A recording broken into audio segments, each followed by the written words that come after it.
Good morning everyone and welcome to the class.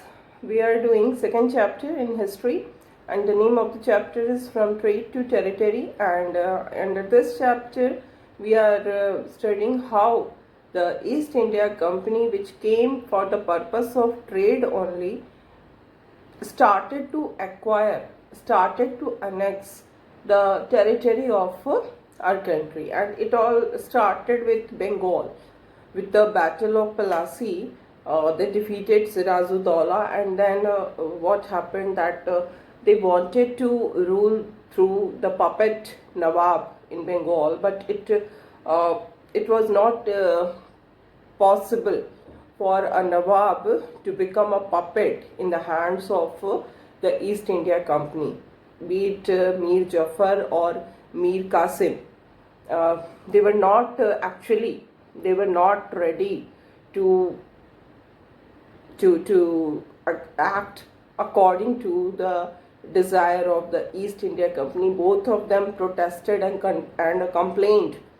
First of all, Mir Jafar. Then Mir Jafar was he was thrown out of power, and then Mir Qasim was made. He did not become, but he was made the Nawab of Bengal. Mir Jafar also complained, and then Battle of Buxar took place in the year 1764, and then again Mir Jafar was installed as Nawab of Bengal.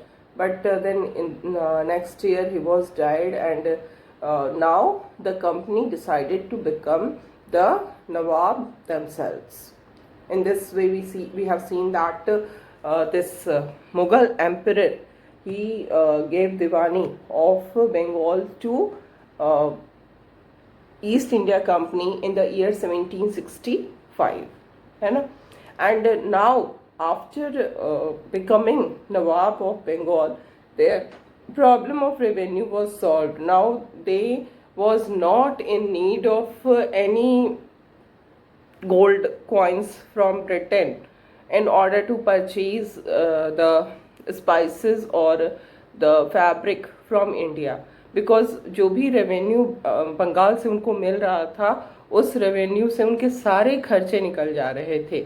चाहे तो उन्हें जो कुछ भी goods खरीदना था India से, जो कुछ भी वो खरीदते थे, स्पाइसेस एंड फैब्रिक, उसके लिए देन जो भी उनके खर्चे थे, लाइक आर्मी को मेंटेन करना, फोर्टिफिकेशन, वो सारे जो कॉस्ट थे वो इंडिया से, बंगाल से जो उनको रेवेन्यू मिल रही थी बिकॉज ऑफ बिकमिंग द नवाब, ये सारे खर्चे अब वो यहीं से निकल जा रहे थे. उनको गोल्ड इंपोर्ट करने की जरूरत नहीं पड़ रही थी ब्रिटेन से. ठीक है, तो इस तरह से कंपनी को बहुत ज़्यादा बेनिफिट होता है, लेकिन हमारी कंट्री के लिए ये काफ़ी ख़राब होता है. And then what we find कि after this, after becoming the Nawab of Bengal, they started to expand their rule. They started to annex more and more territory of of our country in their company, है ना. वो अपने हमारे country के ज़्यादा से ज़्यादा टेरिटरीज को एनेक्स करना मतलब मिलाना स्टार्ट कर देते हैं, और इसमें वो कई तरह के पॉलिसीज फॉलो करते हैं. कुछ तो डायरेक्ट मिलिट्री एक्शंस भी हुए थे जिसको हम लोग बाद में डिस्कस करेंगे. First of all we have started this discussion कि how the company rule expands in India. Other than going for direct military action, there were other ways through which the company started to annex the territory of India. One of such method of annexing the territory of India was the appointment of residents.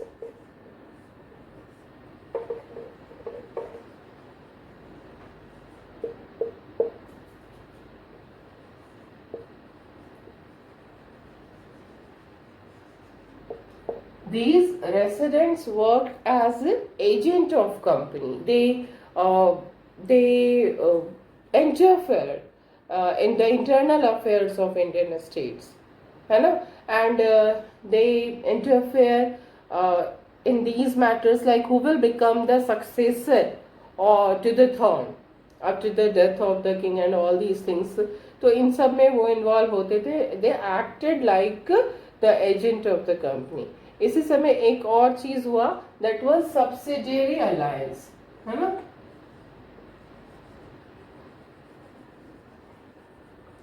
Subsidiary alliance का मतलब ये हुआ कि ये एक alliance की जाती थी. इंडियन जो रूलर्स थे वो एक अलायंस करते थे ब्रिटिश कंपनी के साथ, जिसके अकॉर्डिंगली क्या होता था कि ब्रिटिश कंपनी जो थी वो उनको प्रोटेक्शन देती थी, और जो इंडियन स्टेट्स थे they were not allowed to keep their own army. they were protected by the British, है ना. And because they were protected by the British, so they have to pay a particular amount to the company. ठीक है, आपको अपनी army नहीं रखनी है. Indian states को ये कहा गया कि आपको अपनी आर्मी नहीं रखनी. अगर आप इस अलायंस को कर रहे हैं तो इसका ये मतलब है कि आपको अपनी आर्मी नहीं रखनी है. आपका प्रोटेक्शन कंपनी करेगी, बट उस प्रोटेक्शन के बदले में आपको कुछ अमाउंट पे करना होगा. And if the Indian state, the Indian king fails to make the payment, then in that situation a part of the territory will be taken by the company. This was the condition. And in this way इसी alliance के जो terms थे उसको use करते हुए हम देखते हैं कि अवध, जो कि एक बहुत ही इम्पोर्टेंट प्रोविंस था इंडिया का, अवध का एक हाफ से भी ज़्यादा जो टेरिटरी थी वो कंपनी ने 1801 में ले लिया था. क्योंकि उस समय जो गवर्नर जनरल थे रिचर्ड वेलेस्ली, उनके साथ अवध का जो सब्सिडियरी अलायंस हुआ था उसमें वो पेमेंट नहीं कर पाया था. इसी तरह से हैदराबाद का भी एक जो टेरिटरी है वो भी इसी ग्राउंड्स पे ले लिया गया था, है ना. ये हमने डिस्कस किया था. उसके बाद पॉलिसी ऑफ पैरामाउंसी, है ना. एक और पॉलिसी थी ब्रिटिश कंपनी की, जिसमें वो अपने आप को पैरामाउंट कहते थे कि हम सबसे पावरफुल हैं, we are the most powerful, है ना. और इस क्लेम जो वो क्लेम करते थे कि हम सबसे पावरफुल है, तो हमें ये अधिकार है, हमें ये राइट है कि हम आपकी टेरिटरी को अपने में एनेक्स कर सकते हैं. This was called claim to paramountcy.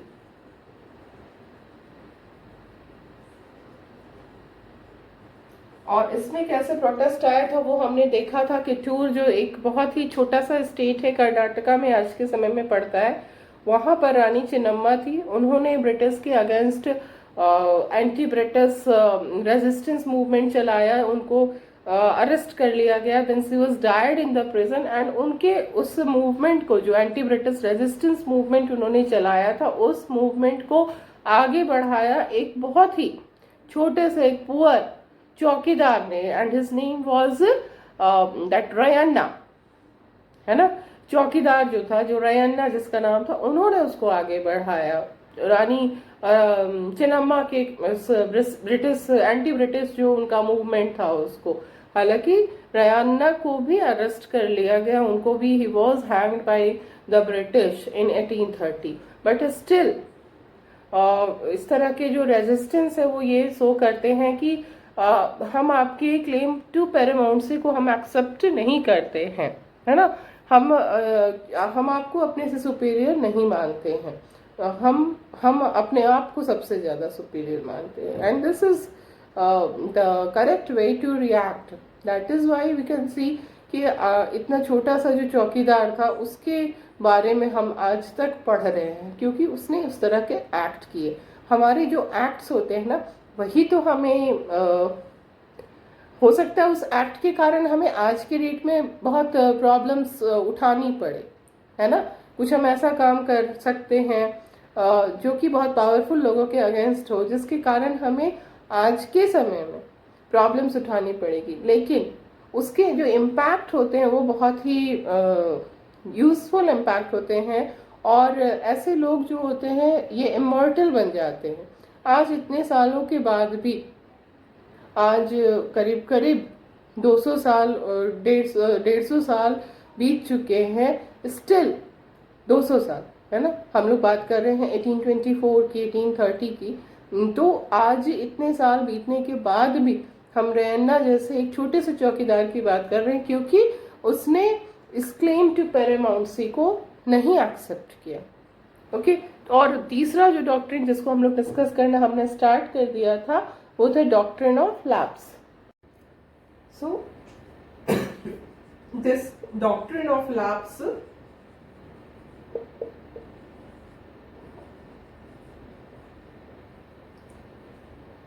it was Lord Dalhousie, who was the Governor General of India from 1848 to 1856, and this doctrine of lapse was devised by him only, है ना। Lord Dalhousie ने ही इसको device किया था, इसको start किया था, इस पॉलिसी को। और इस पॉलिसी का मतलब ये होता है कि अगर कोई इंडियन रूलर बिना अपने मेल हेयर के बिना डेथ उसकी हो जाती है। मेल हेयर का मतलब I told you that day also, जो उनका अपना बायोलॉजिकल सन अगर उनका नहीं है तो और उनकी डेथ हो जाती है, तो वैसे कंडीशन में क्या होगा कि उनकी जो किंगडम है वो लैप्स हो जाएगी, ठीक है। और उनका जो किंगडम है that will become a part of company territory, because the king had no male heir, है ना। किंग की अपनी कोई संतान नहीं, अपना कोई बेटा नहीं है बायोलॉजिकल, खुद का बेटा। Adopted son will not become the heir, will not become the successor to the throne. Okay. जो अगर किसी राजा को अपना बेटा नहीं है और उसने किसी और के बच्चे को अडॉप्ट किया है, तो वो अडॉप्टेड सन जो है वो सक्सेसर नहीं बनेगा। अडॉप्टेड सन को सक्सेसर नहीं बनाया जाएगा, बल्कि वैसे कंडीशन में उस राजा का जो राज्य है, द टेरिटरी, वो टेरिटरी जो है वो कंपनी की टेरिटरी हो जाएगी, ठीक है। ये था डॉक्ट्रिन ऑफ लैप्स। और इस डॉक्ट्रिन ऑफ लैप्स का काफ़ी ज़्यादा यूज़ हुआ, क्योंकि हम देखते हैं कई सारे किंगडम ऐसे थे जो कि सिर्फ इसी डॉक्ट्रिन ऑफ लैप्स के अंदर जिनको कंपनी ने अपने में एनेक्स किया, जैसे सतारा, संबलपुर, उदयपुर, नागपुर, झांसी। ये बहुत ही इम्पॉर्टेंट नेम्स है। और ये कब हुआ था that should also be remembered.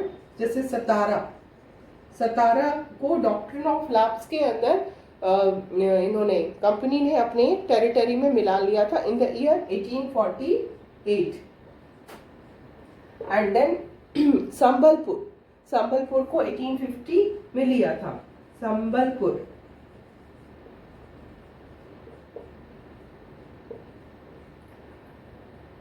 And then Udaipur 1852, Udaipur को भी एनेक्स किया इसी डॉक्ट्रिन ऑफ लैप्स के अंदर 1852 में, ठीक है।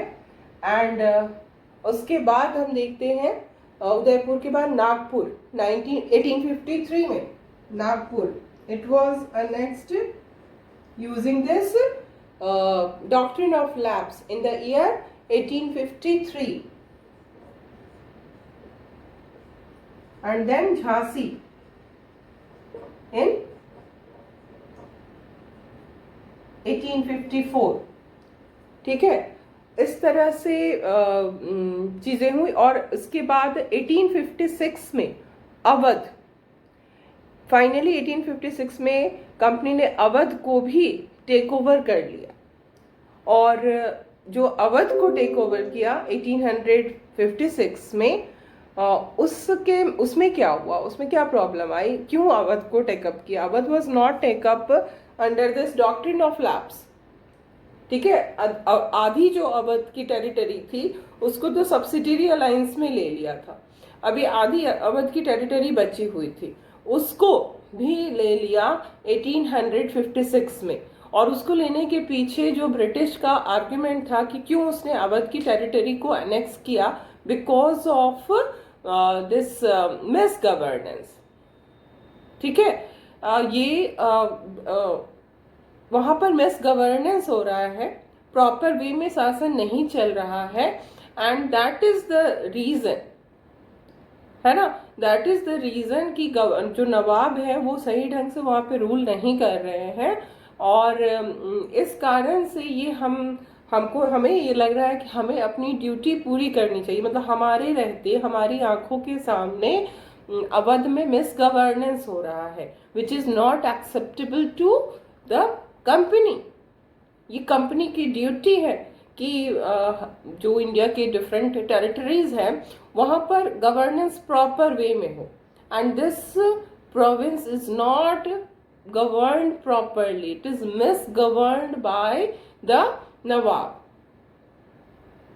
ठीक है। और बहुत ही ह्यूमिलिएटिंग वे में नवाब ऑफ अवध को डिपोज किया गया उनके पोस्ट से, उनसे छीन ली गई उनकी नवाब का जो पोस्ट था, that was snatched very disrespectfully in a very humiliating way, and this act of British became one of the most important reason for the dissatisfaction of the people of Awadh, not only the people of Awadh, we can say पूरे country में। उस समय इतना ज़्यादा तो नहीं था communication, but still ये न्यूज़ फैल गई और पूरी कंट्री में इसके अगेंस्ट बहुत हाई लेवल का डिससेटिस्फैक्शन था। और and remember the year, it's 1856, and this became one of the most important reason for this revolt of 1857, जिसको कि हम लोग आगे के चैप्टर्स में हम अभी देखेंगे 1857 का रिवोल्ट।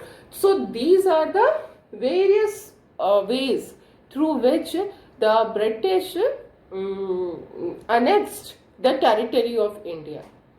ये जितने भी वेज हमने देखे, appointment of resident, subsidiary alliance, claim to paramountcy and doctrine of lapse, all these are not examples of direct military action. Direct war करके अनेक्स नहीं किया, ये तरीके अपनाए, वॉर से भी अनेक्स किया है। टीपू सुल्तान के साथ वॉर हुआ इनका, मराठास के साथ वॉर हुआ, जिसको कि अब हम डिस्कस करेंगे। हमने पहले उन तरीकों को डिस्कस किया जो कि डायरेक्ट मिलिट्री एक्शन वाले तरीके नहीं थे in order to annex the territories of India. India की टेरिटरी को कंपनी ने अपने टेरिटरी में मिलाने का जो काम किया, दैट इज कॉल्ड एनेक्सेशन, ठीक है। उसी को अनेक्स करना कहते हैं कि कंपनी ने इंडिया की टेरिटरी को अनेक्स किया। ये डिफरेंट तरीके अपना के अनेक्स किया, और कुछ डायरेक्ट मिलिट्री एक्शन भी हुआ। तो हमने फोर वेज देखा जिससे कि कंपनी ने इंडिया की टेरिटरी को अनेक्स किया। फिफ्थ जो तरीका है that is direct military action, और इसमें हम देखेंगे टीपू सुल्तान के साथ उनका वॉर होता है, मराठास के साथ उनका वॉर होता है। So the fifth is direct military action.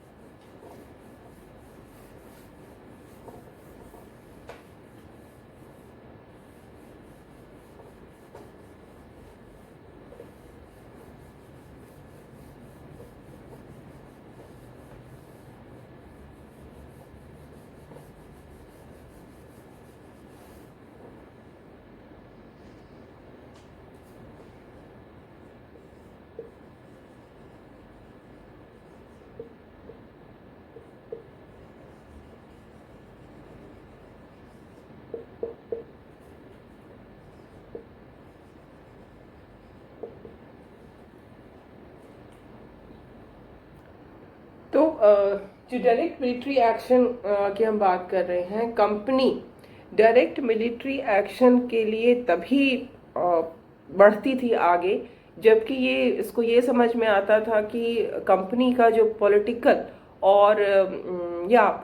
या जो इकोनॉमिक इंटरेस्ट है उस पे डेंजर है। इफ द इकोनॉमिक और political interest of the company was under threat, then only company restored to direct military action, and one of the examples of this direct military action was with Tipu Sultan. That was Tipu Sultan जो है वो बाद में, उसके पहले उनके जो father थे हैदर अली, और ये जो हम हैदर अली और टीपू सुल्तान की बात कर रहे हैं, ये कहाँ के राजा थे? ये थे Mysore. They were the king of Mysore. और मैसूर जो है वो कहाँ पर है? साउथ में एक बहुत ही इम्पोर्टेंट इंडियन स्टेट था मैसूर। और मैसूर के जो राजा थे वो हैदर अली थे। Hyder Ali ruled from 1761 to 1782। इनका जो पीरियड था रूल का, दैट वाज फ्रॉम 1761 टू 1782। ठीक है। और उनका बेटा टीपू सुल्तान, हैदर अली का जो यस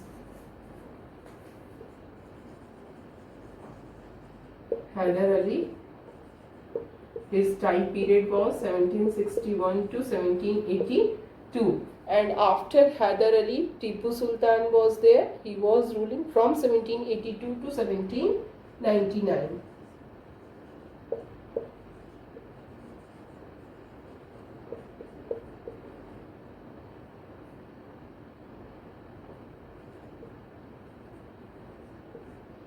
ओके, तो ये काफ़ी पावरफुल रूलर थे।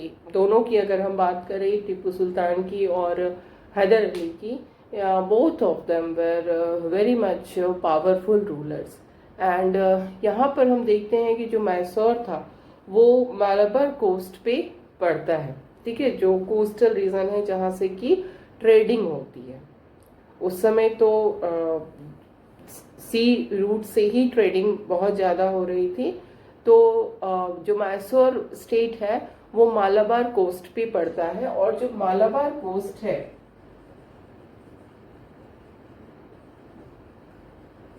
वहां से क्या हो रहा था कि ट्रेड होती थी।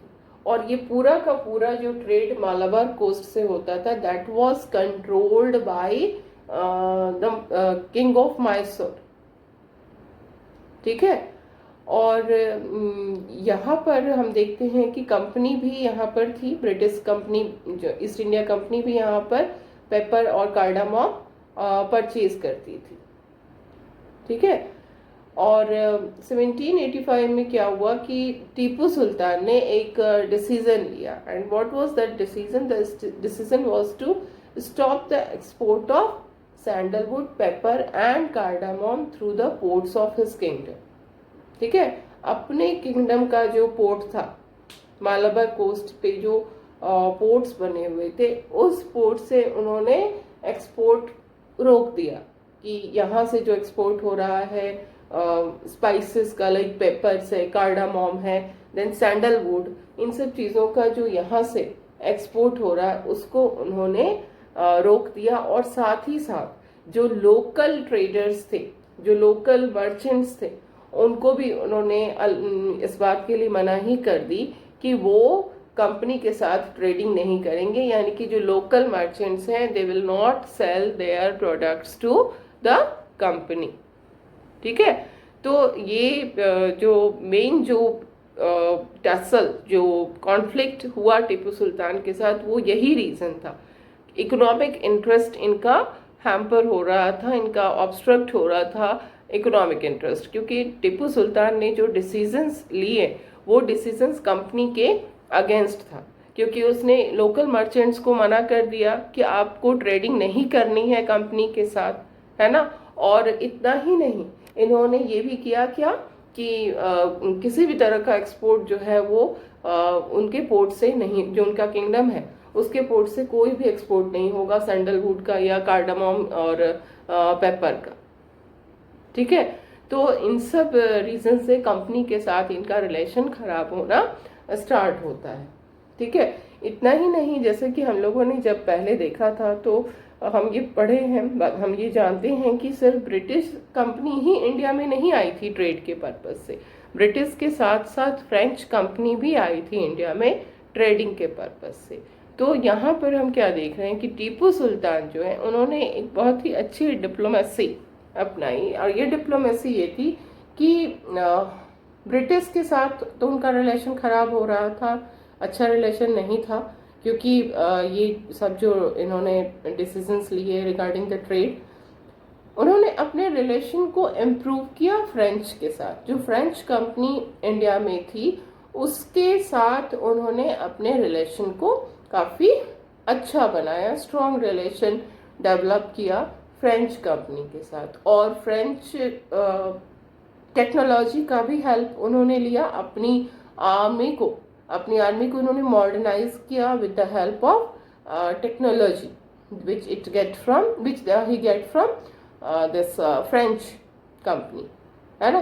तो यहाँ पर क्या है, देखो फ्रेंच और ब्रिटिश आपस में कॉन्फ्लिक्ट में थे because they both of them were competitors. दोनों ही आपस में कंपटीशन में थे, दोनों ही इंडिया से ज़्यादा ट्रेड करना चाहते थे, उनका इंटरेस्ट क्लैश कर रहा था, वो दोनों आपस में एक दूसरे के अगेंस्ट थे।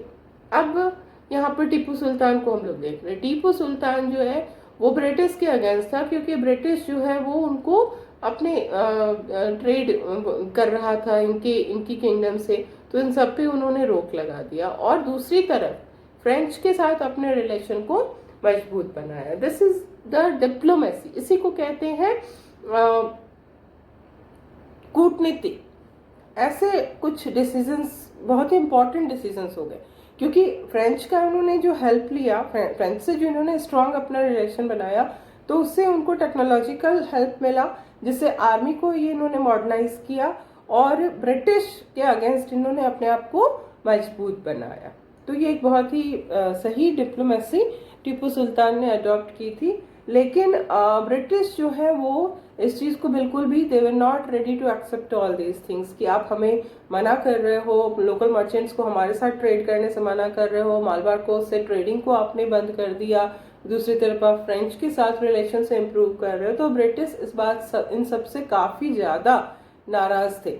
They were very much against Tipu Sultan और इन दोनों को उसको वो काफ़ी ज़्यादा नापसंद करते थे, हैदर अली और टीपू सुल्तान को, क्योंकि उनको लगता था कि ये हमारे कंट्रोल में नहीं आ रहे हैं। They are not coming in our domination, they are not coming in our subjugation, है ना। और उनको लगता था कि ये दोनों बहुत ही एम्बिशियस है, बहुत एरोगेंट है और डेंजरस है ना। और इस तरह के जो लोग, इस तरह के जो राजा है जो कि अपने आप को बहुत पावरफुल मान रहे हैं, जो अपने आप को बहुत एरोगेंस दिखा रहे हैं कि हम आपके कंट्रोल में रहने वाले नहीं हैं, जो हमें ऑर्डर दे रहे हैं कि हमें क्या करना है और क्या नहीं करना है, जबकि और कोई राजा, मतलब इस तरह के राजा बहुत कम थे जो कि ईस्ट इंडिया कंपनी को ऑर्डर थे, क्योंकि कंपनी उस समय तक बहुत पावरफुल बन चुकी थी जिस समय की हम बात कर रहे हैं। Company has become very much powerful. तो कोई भी राजा, बहुत कम राजा थे जो कंपनी के अगेंस्ट जाते थे, मोस्टली कंपनी के हिसाब से ही चलने वाले थे क्योंकि कंपनी इतनी पावरफुल थी कि उनके सामने हमारी कुछ चलती ही नहीं। बट कुछ ऐसे राजा थे जिन्होंने कंपनी के अगेंस्ट अपने आप को खड़ा किया। ऐसे लोगों को कंपनी बहुत ज़्यादा सख्त नापसंद करती थी। ऐसे एरोगेंट लोगों को, ऐसे एम्बिशियस लोगों को, ऐसे लोगों को वो अपने इंटरेस्ट के लिए डेंजरस मानती थी कि इस तरह के जो राजा हैं वो हमारे लिए, हमारे इकोनॉमिक और पॉलिटिकल इंटरेस्ट के अगेंस्ट हैं, तो इनको क्रश करना होगा, इनको खत्म करना होगा। They needed to be crushed. It was the opinion of company कि ऐसे जो राजा हैं जो बहुत अपने आप को पावरफुल समझ रहे हैं, जो हमें ऑर्डर दे रहे हैं, उनको क्रश करने की जरूरत है। और इसी कारण से हम लोग देखते हैं कि टीपू सुल्तान के साथ ईस्ट इंडिया कंपनी के 4 बारी वॉर होते हैं, मैसूर के साथ एक्चुअली, नॉट टीपू सुल्तान, क्योंकि पहले तो हैदर अली जब तक थे 1761 से 82 तक हैदर अली थे, तो वो जो वॉर होता है, पहला वॉर जो कि 1767 से 69 के बीच में हुआ मैसूर के साथ, that was with Hyder Ali only.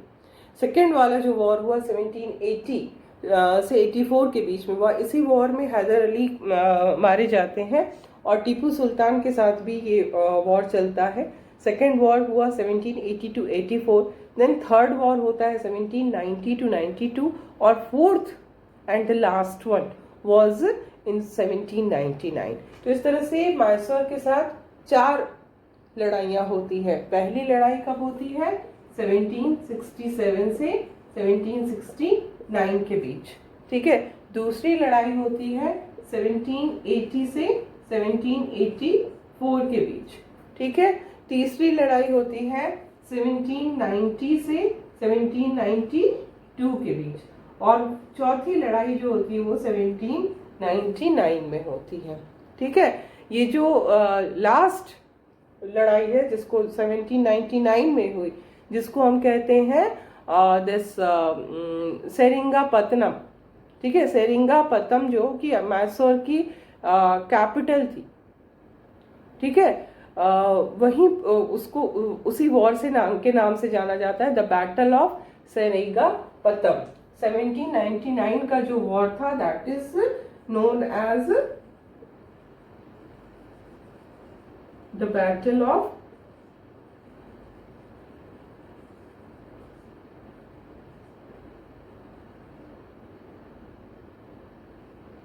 ठीक है, सेरिंगापत्तम। इसको हम लोग कहते हैं, इस बैटल को कहते हैं the battle of Seringapatam. Seringapatam क्या है? Seringapatam is the name of the capital of Mysore, है ना। और इस लास्ट वाले बैटल में कंपनी जो है वो जीत जाती है, और इसी में टीपू सुल्तान का एंड हो जाता है। इसी को हम लोग नेक्स्ट क्लास में डिस्कस करेंगे।